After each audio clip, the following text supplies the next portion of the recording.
Guys, I officially did it. I crossed 2,000 classical on Lichess, which puts me in around the 1,800 average FIDE range, which is something that I am quite impressed with myself. And this will be part of the Classical Climb series, as I played a lot of offline games. I was using my chessboard and really trying my best. And I got some really nice games.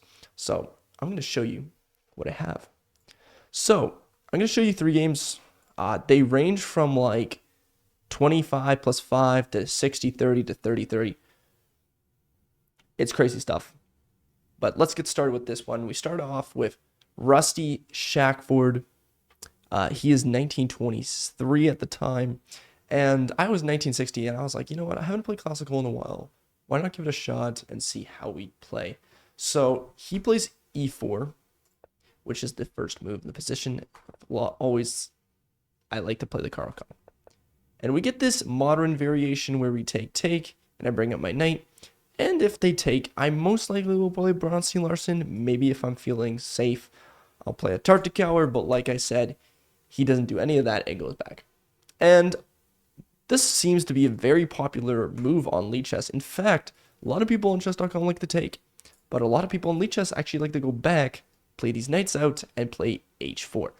This is just what I know, and this is what people like to play. And so I play h5, and I know this is a move because after h4, there's bishop g4 ideas, and then there's like this queen c7 where you target the knight. If it's left, it's post. And yeah, there's lots of fun and complicated ideas, but I'm still learning this. And yeah, I wasn't 100% sure, but I wanted to play my best chess, whatever happened. We get bishop c4, and this is one of the first weird moves. Bishop c4 is an all-right move, which targets the weak f7 pawn. But this gives me the initiative to play h4. And I actually I've never seen bishop c4. And in fact, I just played the natural h4 push. He has to go back to either here or here. He can't go here or here because captured both ways. So he has to move back. So he moves back here. And I'm like, okay, well, the knight no longer guards this square, so I can put my bishop here. He brings his bishop to f4. And then I play e6. Here we go. Black has the advantage. Black just needs to continue to develop their pieces and castle, and they should be fine. There's also queen b6 ideas.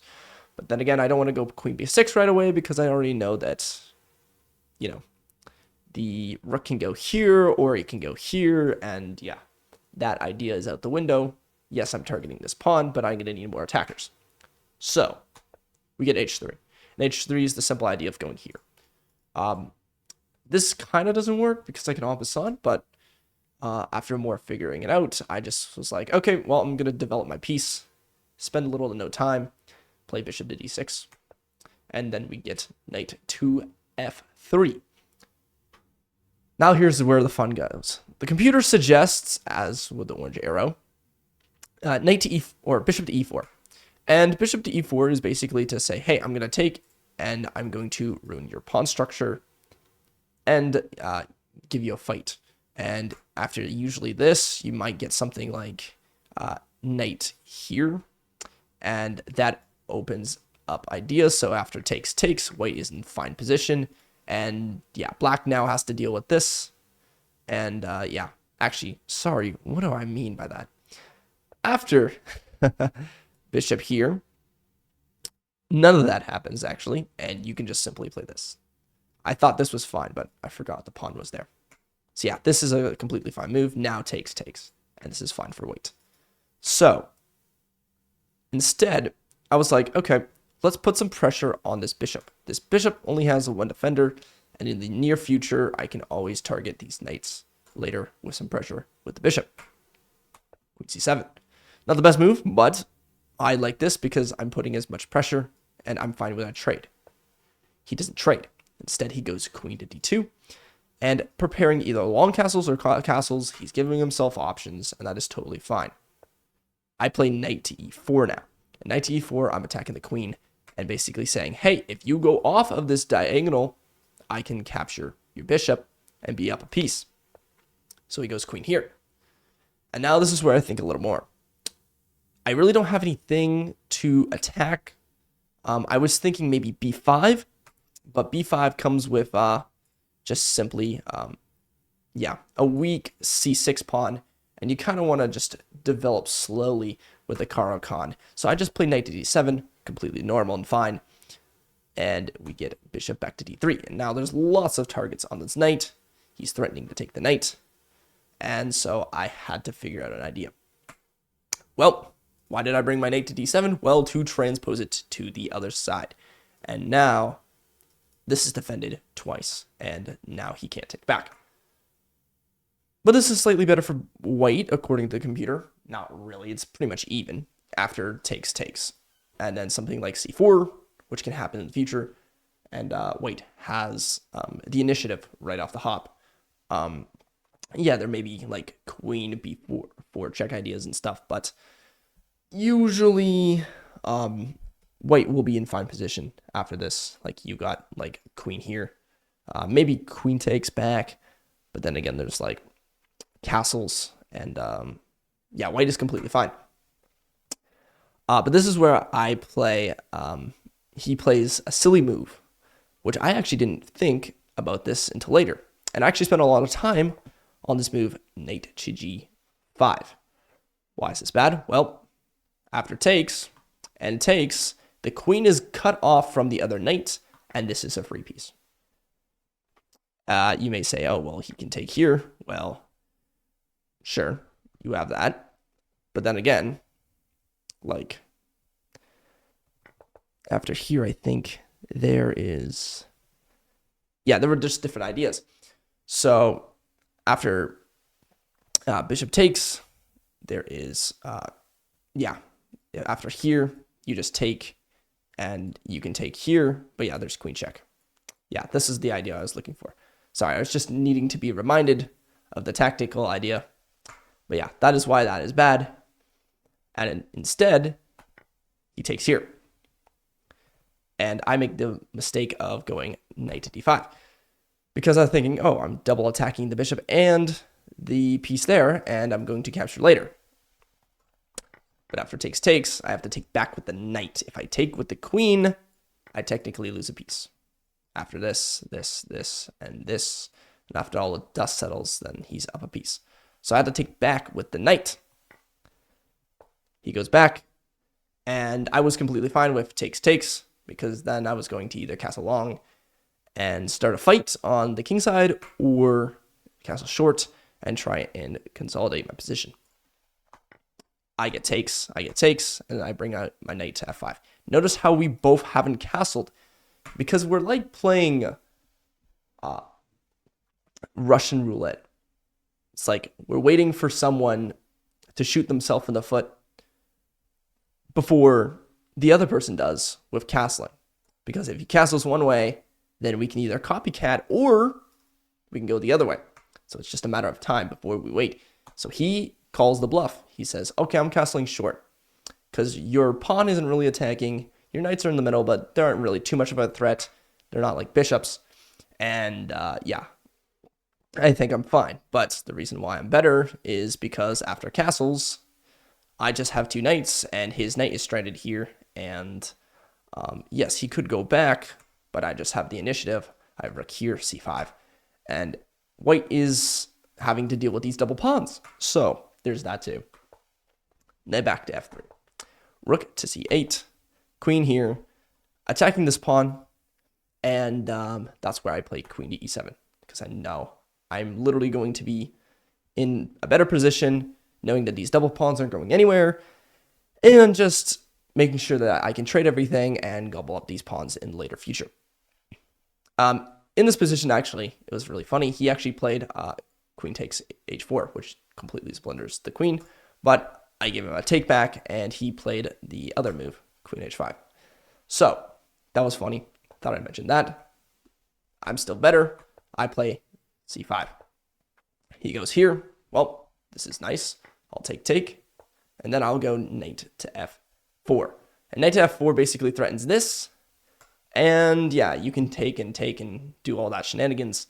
But now I'm threatening this. And he blunders. Because after takes and takes, I win the fork.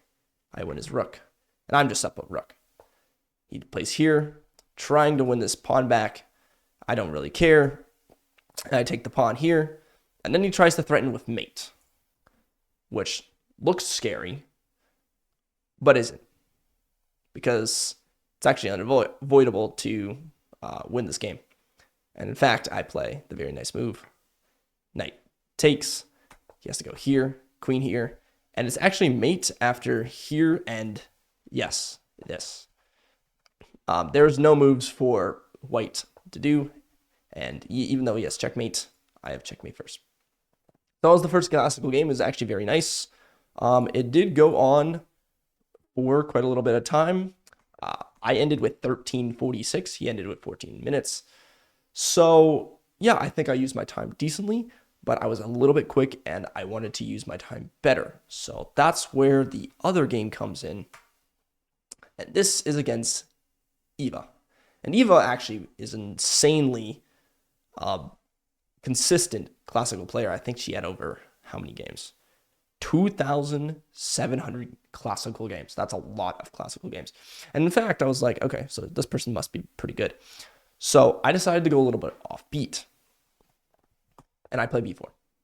And what happens when you play b4? Well, you get an opponent that will not know what to do and will play pretty passively. Or they play really aggressively and actually lose. I did play the Polish in the classical game, which I do have in another video. It'll probably be linked down below. But yeah, that game, I made a middle game mistake, and that cost me. But since I know most of the ideas and practices in the Polish, I think I can do quite well actually in an over-the-board tournament. And it's funny because I've talked to streamers about it too, and they said that they have lost games with the Polish. So I tell you, it's deadly. E5, bishop to b2. Basically, the main idea is if takes, then you neutralize with taking back their center pawn. But they play d6, and this is called the Czech defense of the Polish variation. And basically, the simple ideas are e2, a3, and c4. And you kind of play like a hyper-aggressive English with the bishop being caddoed. I play e3, knight to f3, and then I play c4. Now, computer says it's worse because you can throw your pawn into the middle, but that's completely fine. I'm really fine with having my knight in the center. You can kick me out, takes. I can always go back and develop like this. Completely fine for me. Castles, bishop to e2. It wants me to develop my knight first so that the pawn can't go forward, but I was like, well, if he goes forward, like I said, I'm going knight d5. That's one of the ideas. And after the opponent plays passively, he plays rook to e8, I castle, and then h6, which basically stops the bishop ever getting to here. It doesn't make too much sense, but I was like, okay, well, you have to try and play passively in order to, come out decently. There's also c6 ideas, maybe knight here. And black has to choose wisely how to fight this position. And knight c3, bishop here, a3. And then we get the funky move, bishop to f8. And this is where I spent the most time.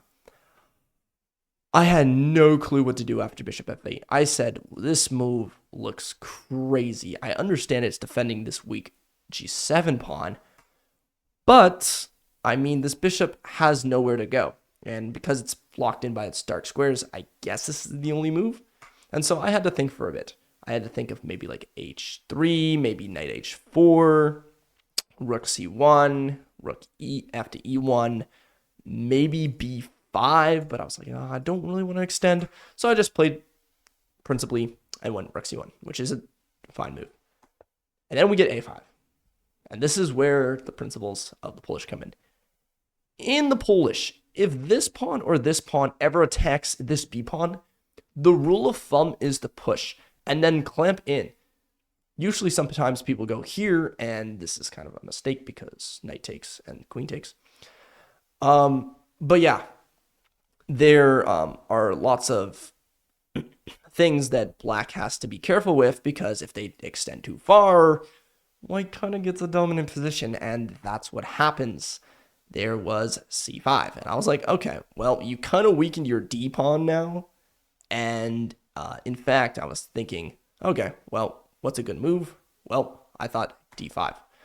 Now, computer suggests d3, and the reason why I wasn't so keen on d3 was because, number one, it blocks in my light squares, and if this becomes an attacking force, yeah, I wasn't really wanting to open the position and stuff. So I was going to open up this way. And this is somewhat even, but this is the only one that gets an advantage.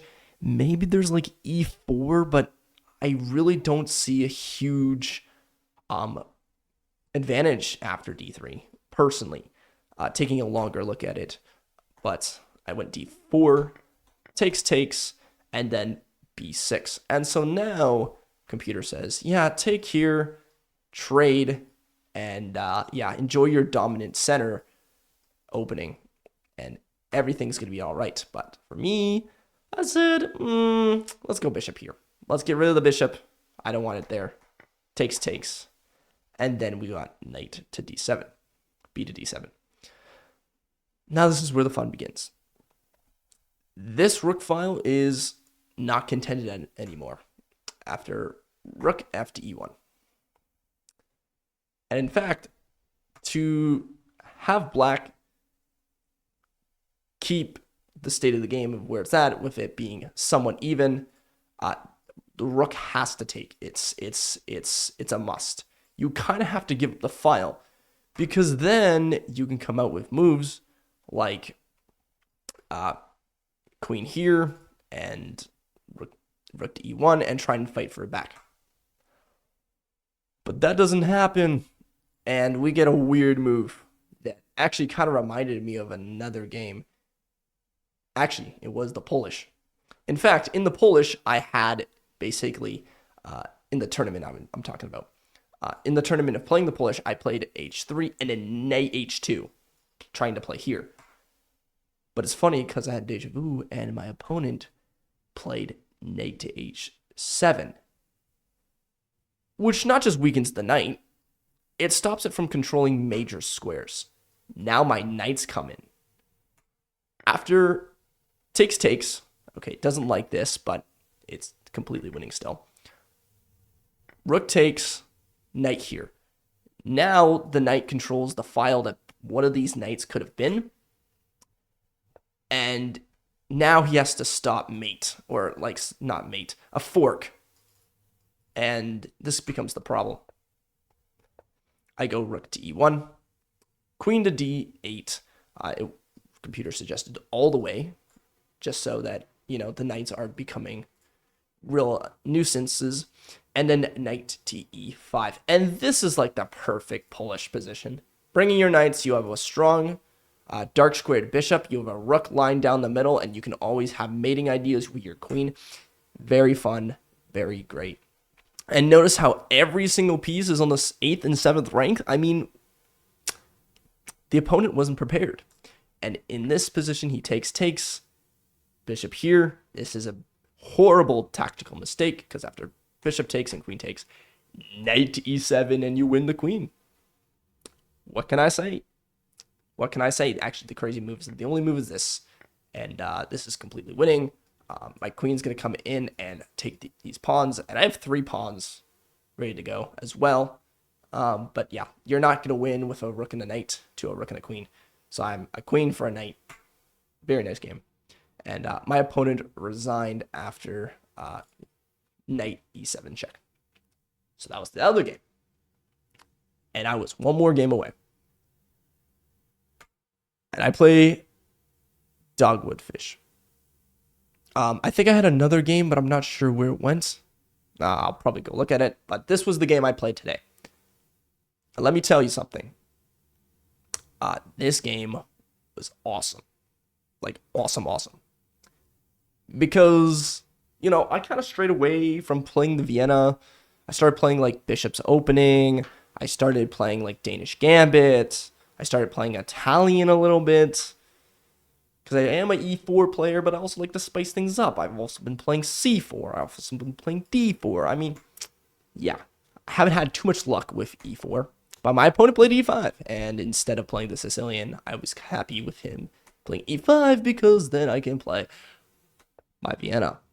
Now, it's funny because the Vienna at the high level is considered refuted, and you get into these somewhat drosh end games, and yeah, knight here, Vienna gambit, Vienna counter gambit, takes, and then the Paulsen attack, which is queen to f3. This is the Gotham special, as they say it. After takes, you take here and try and make your pawn structure with striking with d4. And so now black has to come out with c5, which is completely normal. But then they throw an absolute Hail Mary with d4. And this is the problem with d4. You now allow my bishop and queen to line up for a checkmate. And so that's what happens. And yeah, you don't want to take. And this becomes a problem. Now, what you're probably thinking, well, what about bishop here? This is not it. This is not it at all. In fact, it's so bad because takes, and now you have separated pawns. Yeah, and yeah, you also lose your rook. Well, not lose your rook, but this becomes a very painful position to deal with. And yeah, black has to be extremely careful. So, d4, bishop to c4. Queen here is the only move that helps the position. And so I thought, okay, well, I have to take back. That's the only move in order to have the advantage. And then my opponent plays knight to c6. This is completely fine. The computer suggests this absolutely heinous move, queen to f2. I've never seen the idea of queen to f2, and it makes no sense because what are you doing? Like, why queen f2? Like, queen f2, can I just easily defend my pawn with c3? And so that's what I did. But this is bad after an insane tactic. Knight takes, queen check, and you win the bishop. This is crazy. I mean, I would be shocked if someone played this, but they are back the pawn, and now I have a terrible position after here, check. Let's say I play here and takes.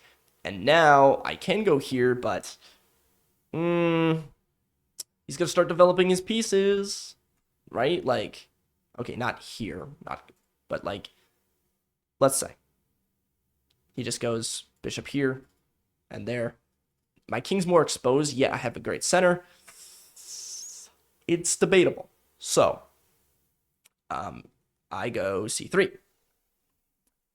But my opponent doesn't see the tactic and plays f6.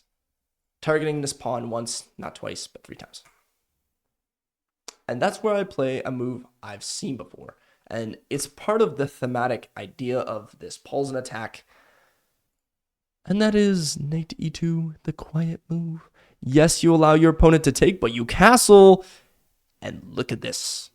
This is like an epic Vienna King's Gambit, Muzio Gambit type style, where you just like have your bishop, your queen, your rook. I didn't sacrifice a piece, but it's still a nice f7 weakness combo that you can take. And we get bishop to e6, and I was like, sir, that is a terrible move. Takes, and you get forked? Like, okay now. And so now my opponent had to deal with this fork. Trying countering my queen. In fact, I think computer just suggests queen takes, right? Oh, no, it doesn't. Sorry. I thought about queen takes, but I was like, no, I don't want to do queen takes because after here, then I take, and that pawn's out in the open, and king can castle. So what do? Well, I play knight to f4. It's not a mistake. It's not a mistake. It counters the queen. And after here, the position is actually kind of nice for me because, yeah, I can do stuff like after queen here, there's like rook here, and after takes, there's takes. Okay, maybe that's not a great idea. I think after here, oh yeah, there's just simply, I want to say there's like queen h5. Queen h5 here, here, this, here, takes, here. Yeah, something like that. Where this becomes a huge problem, black has to go here, and I have the open file, and then I can also like target this pawn as well. Yeah, I think this is the line, and yeah, that's if you played the most optimal move. But this is completely winning for the white position, as another pawn is falling. Yes, you get to take that, but now I get to go here and also get another pawn. So 2 pawns up, I'll take that. So this is completely fine. This is just single-handedly attacking the queen. We get queen takes, queen takes. We get knight here, and he blunders a fork. And yeah, that's why it's gross. In fact, after this move, you have 2 things hanging. White is completely in a dominating position. I take, he takes here, and I go king to g2. And because there's no queens, my king can just be out and about, but not out and about to the point of me getting forked. So I also had to be careful about that. Queen here, pawn to d4, attacking the knight again. Attacking and also getting threatened. He goes here, and then I play rook to f7. And this is completely GG's. Why? Because after takes, there's the crazy move of bishop to g5. This comes down. Let's say he goes here. Yeah, there's just rook e1. And this is completely lost for the black pieces. And yeah, actually after rook to f7, my opponent resigned. And yeah, this was a nice game. I spent a total of almost 8 minutes, 7 minutes. And yeah, I had a very nice win against the white pieces. And it got me to 2029. So yeah, that was my 3 wins. And yeah, that was crazy considering that I'm getting better at the classical, but not good enough for Canada Master, but still trying my best. I've been watching a lot of title player games and continuing to play my best chess. But hey, you never know. The classical climb continues, and yeah, we break the 2,000 barrier. Hopefully, we can maybe get to 2,100. Maybe take a little bit of time as the series progresses. But hey, we're here to enjoy the ride. Take care.